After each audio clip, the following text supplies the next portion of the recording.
I'd like to tell you about the strangest secret in the world. Some years ago, the late Nobel Prize-winning Dr. Albert Schweitzer was being interviewed in London, and a reporter asked him, "Doctor, what's wrong with men today?" And the great doctor was silent a moment, and then he said, "Men simply don't think." It's about this that I want to talk with you. We live today in a golden age. This is an era that man has looked forward to, dreamed of, and worked toward for thousands of years. But since it's here, we pretty well take it for granted.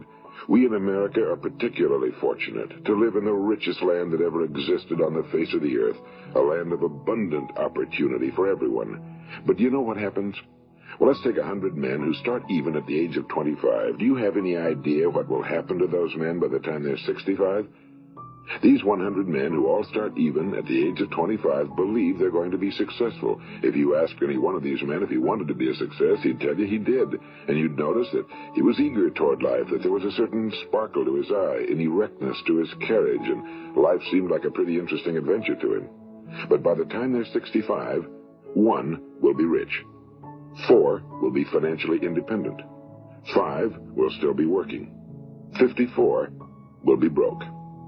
Now think a moment. Out of the 100, only 5 make the grade. Now why do so many fail?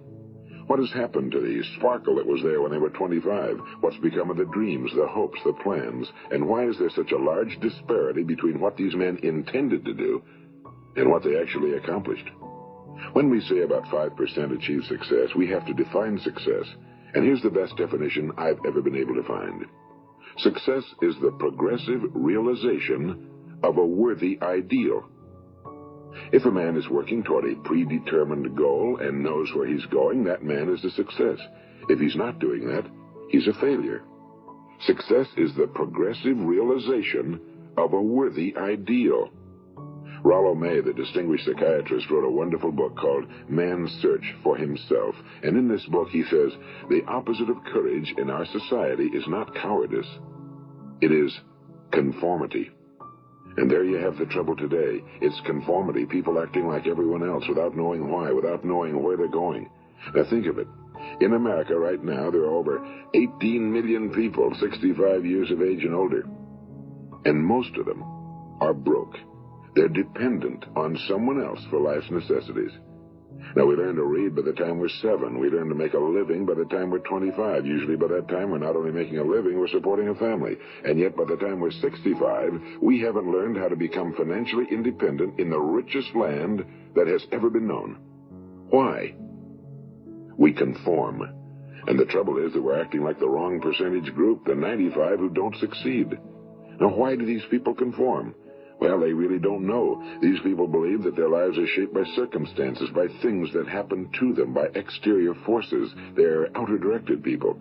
A survey was made one time that covered a lot of men, working men, and these men were asked, "Why do you work? Why do you get up in the morning?" 19 out of 20 had no idea. If you ask them, they'll say, well, everyone goes to work in the morning, and that's the reason they do it, because everyone else is doing it. Now let's get back to our definition of success. Who succeeds? The only person who succeeds is the person who is progressively realizing a worthy ideal. Is the person who says, I'm going to become this, and then begins to work toward that goal. I'll tell you who the successful people are. A success is the school teacher who's teaching school because that's what he or she wants to do. The success is the woman who's a wife and mother because she wanted to become a wife and mother and is doing a good job of it. The success is the man who runs the corner gas station because that was his dream. That's what he wanted to do. The success is the successful salesman who wants to become a top-notch salesman and grow and build with his organization. A success is anyone who is doing deliberately a predetermined job because that's what he decided to do deliberately. But only 1 out of 20 does that. That's why today there isn't really any competition unless we make it for ourselves. Instead of competing, all we have to do is create. You know, for 20 years, I looked for the key which would determine what would happen to a human being. Was there a key I wanted to know which would make the future a promise that we could foretell to a large extent? Was there a key that would guarantee a person's becoming successful if he only knew about it and knew how to use it? Well, there is such a key, and I've found it. Have you ever wondered why so many men work so hard and honestly without ever achieving anything in particular, and others don't seem to work hard and yet seem to get everything? They seem to have the magic touch. You've heard them say that about someone. Everything he touches turns to gold. And have you ever noticed that a man who becomes successful tends to continue to become successful? And on the other hand, have you noticed how a man who's a failure tends to continue to fail? Well, it's because of goals. Some of us have goals, some don't. People with goals succeed because they know where they're going. It's that simple.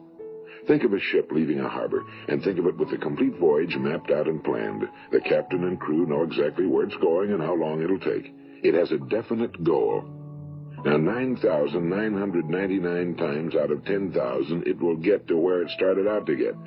Now, let's take another ship, just like the first, only let's not put a crew on it or a captain at the helm. Let's give it no aiming point, no goal, no destination. We just start the engines and let it go. I think you'll agree with me that if it gets out of the harbor at all, it'll either sink or wind up on some deserted beach, a derelict.